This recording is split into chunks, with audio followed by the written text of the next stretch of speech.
بسم الله الرحمن الرحيم. الحمد لله رب العالمين، والصلاة والسلام على سيد الأنبياء والمرسلين محمد وعلى آله وأصحابه أجمعين. أما بعد، فأعوذ بالله من الشيطان الرجيم. بسم الله الرحمن الرحيم. إنا أنزلنا التوراة فيها هدى ونور يحكم بها النبيون الذين أسلموا للذين هادوا والربانيون والأحبار بما استحفظوا من كتاب الله وكانوا عليه شهداء فلا تخشوا الناس واخشوني ولا تشتروا بآياتي ثمنا قليلا ومن لم يحكم بما أنزل الله فأولئك هم الكافرون. وكتبنا عليهم فيها أن النفس بالنفس والعين بالعين والأنف بالأنف والأذن بالأذن والسن بالسن والجروح قصاص، فمن تصدق به فهو كفارة له، ومن لم يحكم بما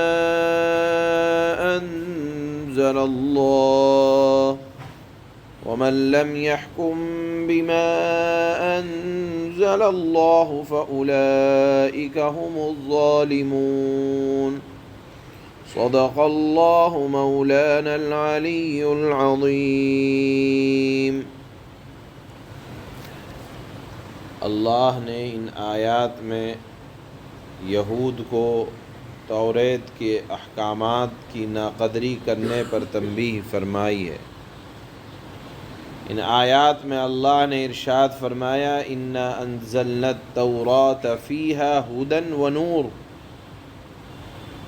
کہ توریت اللہ کی اتاری ہوئی کتاب تھی جس میں سراپا نور اور ہدایت کی باتیں تھیں۔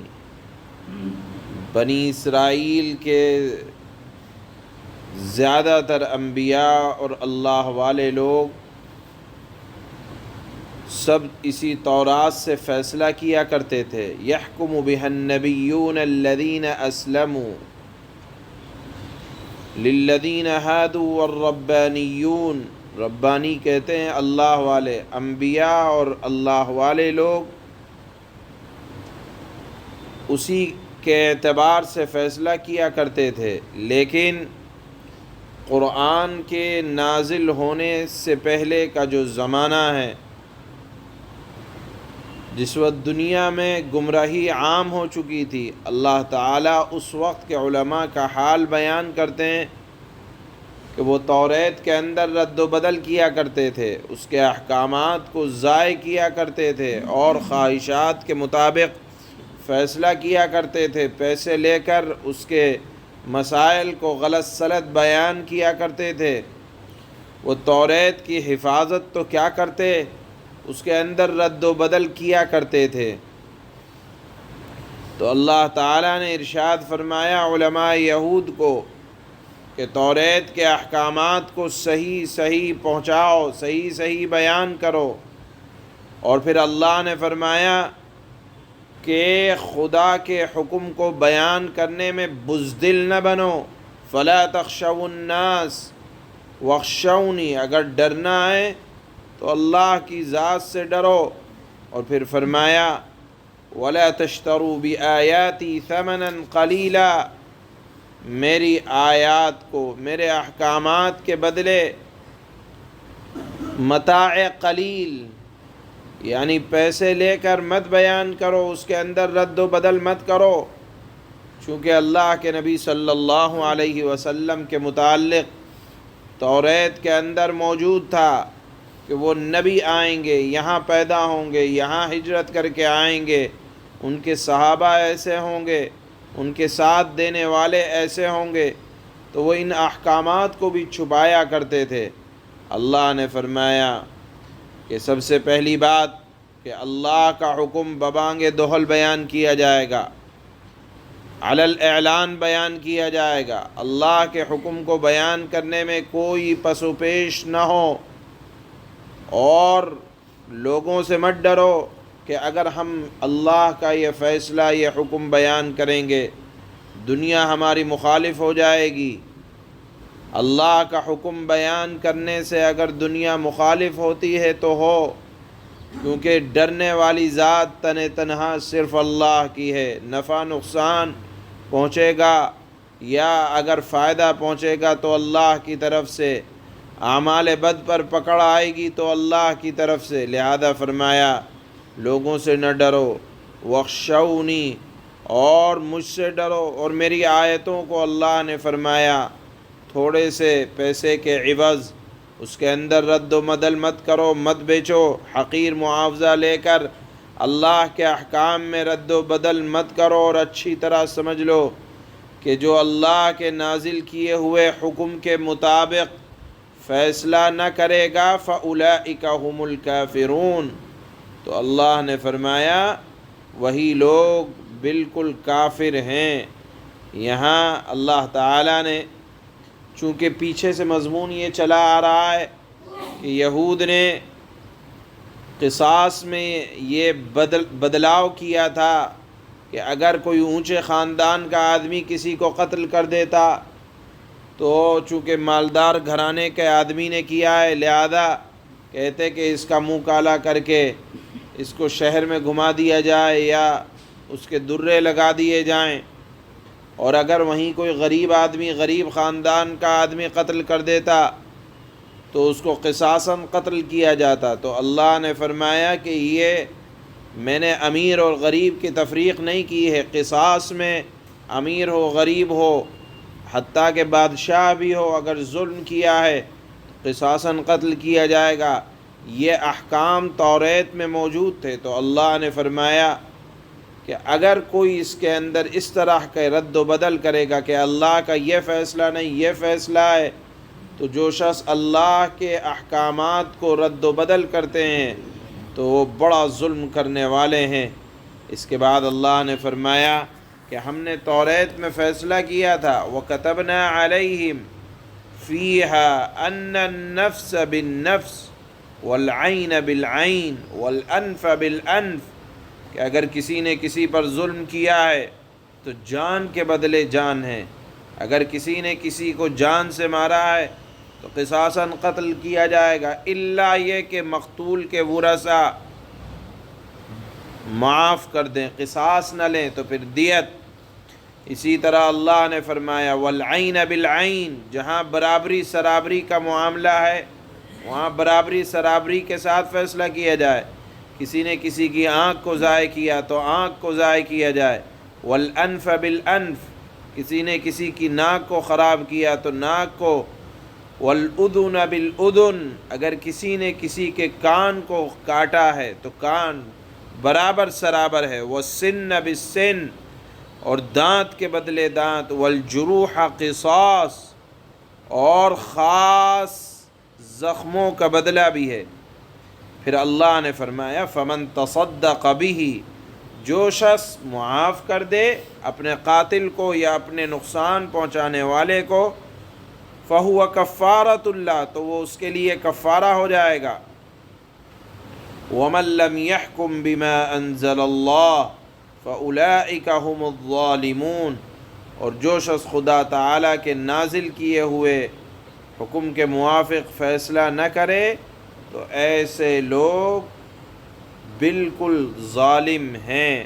معلوم یہ ہوا کہ یہود نے دو کام کیے تھے۔ ایک کام تو یہ کیا تھا کہ انہوں نے زنا کا بدلہ، زنا کی سزا کو بدل دیا تھا کہ اگر ان کے خاندان میں بڑے آدمی نے زنا کیا تو اس کی سزا الگ بیان کر دی۔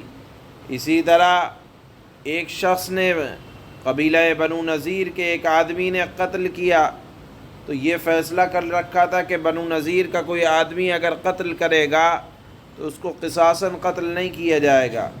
تو اللہ تعالیٰ نے پہلی آیت میں اپنے حکم کے بدلنے والے کو کافر کہا، دوسری آیت میں اللہ تعالیٰ نے اپنے فیصلے کے بدلنے والے کو ظالم کہا۔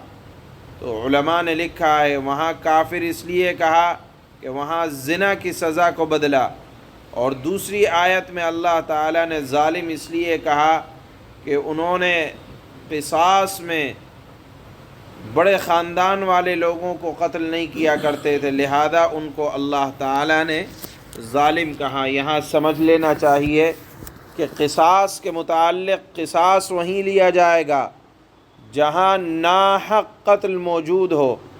اگر حق قتل موجود ہے، مثال کے طور پر کسی نے کسی کو قتل کیا اور اب جواب میں مقتول کے ورثاء قاتل کو سزا دلوا رہے ہیں حاکم وقت سے، تو وہاں یہ حق قتل ہے۔ لیکن اگر کہیں ناحق قتل ہے تو وہاں قصاص لیا جائے گا۔ اسی طرح کسی نے کسی کو جان بوجھ کر قتل کیا ہو تو قصاص لیا جائے گا۔ اگر غلطی سے قتل ہو گیا، مثال کے طور پر شکاری شکار کر رہا تھا اور پھر وہاں کسی کی جان چلی گئی، تو چونکہ قتل عمد نہیں پایا گیا، لہذا ایسی صورت میں قصاص نہیں ہوگا، البتہ دیت لی جائے گی، جس کے مسائل سورہ النساء میں آ چکے ہیں۔ اسی طرح سے اللہ نے فرمایا ان النفس بالنفس، جان کے بدلے جان ہے، اس میں سب برابر ہیں۔ اگر کسی مسلمان نے غیر مسلم کو قتل کر دیا تو مسلمان کے اسی جس نے قتل کیا ہے قاتل کو قتل کیا جائے گا، اگرچہ جان ذمہ کی گئی ہو، کیونکہ اس نے اسلامی حکومت میں رہنے کے لیے اسلامی حکومت کے ذمہ داروں سے معاہدہ کر رکھا ہے۔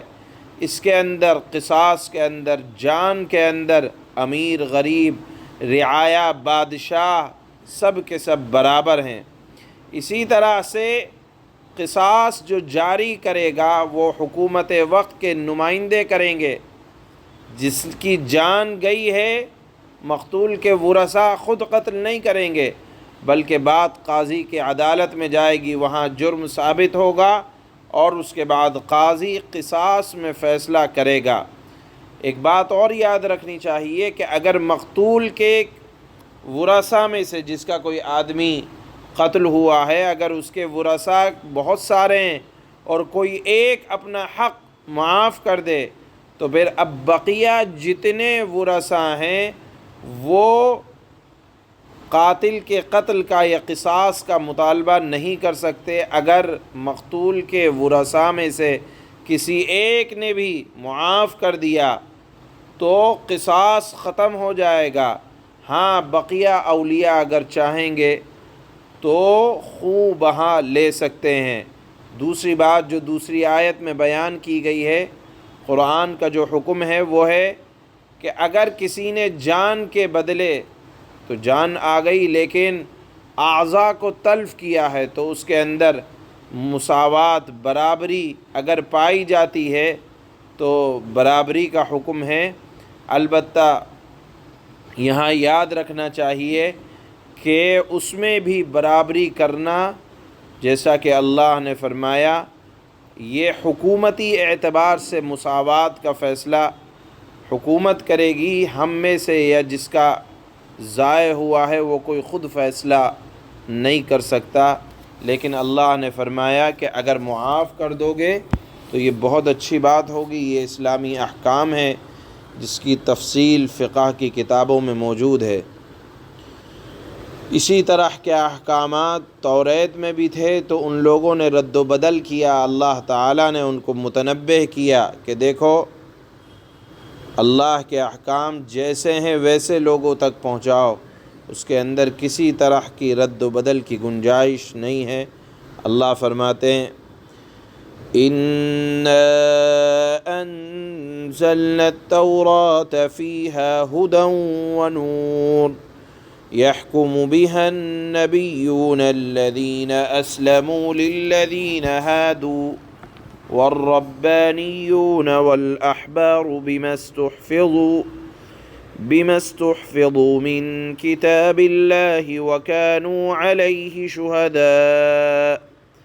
بے شک ہم نے تورات نازل کی تھی جس میں ہدایت تھی، نور تھا۔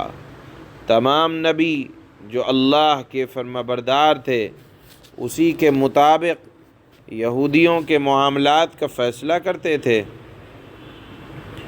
اور تمام اللہ والے اور علماء بھی اسی پر عمل کرتے رہے، یعنی اللہ کے نبی صلی اللہ علیہ وسلم کے زمانے کے علماء سے پہلے کی بات اللہ تعالیٰ یہاں بیان فرما رہے ہیں، کیونکہ ان کو اللہ کی کتاب کا محافظ بنایا گیا تھا اور وہ اسی کے گواہ بھی تھے۔ فَلَا تَخْشَوُا النَّاسَ وَاخْشَوْنِ وَلَا تَشْتَرُوا بِآيَاتِي ثَمَنًا قَلِيلًا۔ اے یہودیو، تم لوگوں سے نہ ڈرو اور مجھ سے ڈرو، تھوڑی سی قیمت لینے کی خاطر میری آیتوں کا سودا نہ کرو۔ وَمَن لَّمْ يَحْكُم بِمَا أَنزَلَ اللَّهُ فَأُولَٰئِكَ هُمُ الْكَافِرُونَ۔ اور جو لوگ اللہ کے نازل کیے ہوئے حکم کے مطابق فیصلہ نہ کریں وہ لوگ کافر ہیں۔ وَكَتَبْنَا عَلَيْهِمْ فِيهَا أَنَّ النَّفْسَ بِالنَّفْسِ وَالْعَيْنَ بِالْعَيْنِ وَالْأَنفَ بِالْأَنفِ وَالْأُذُنَ بِالْأُذُنِ وَالسِّنَّ بِالسِّنِّ وَالْجُرُوحَ قِصَاصٌ فَمَن تَصَدَّقَ بِهِ فَهُوَ كَفَّارَةٌ لَّهُ وَمَن لَّمْ يَحْكُم بِمَا أَنزَلَ اللَّهُ فَأُولَٰئِكَ هُمُ الظَّالِمُونَ۔ اور ہم نے اس تورات میں ان کے لیے یہ حکم لکھ دیا تھا کہ جان کے بدلے جان، آنکھ کے بدلے آنکھ، ناک کے بدلے ناک، کان کے بدلے کان، دانت کے بدلے دانت، یعنی اگر کسی نے اس طرح ظلم کیا ہے تو اس طرح سے قصاص لیا جائے گا، اور زخموں کا بھی اسی طرح بدلہ لیا جائے گا۔ ہاں، جو شخص اس بدلے کو معاف کر دے تو یہ اس کے لیے گناہوں کا کفارہ ہو جائے گا، اور جو لوگ اللہ کے نازل کیے ہوئے حکم کے مطابق فیصلہ نہ کریں وہ لوگ ظالم ہیں۔ سبحان اللہ۔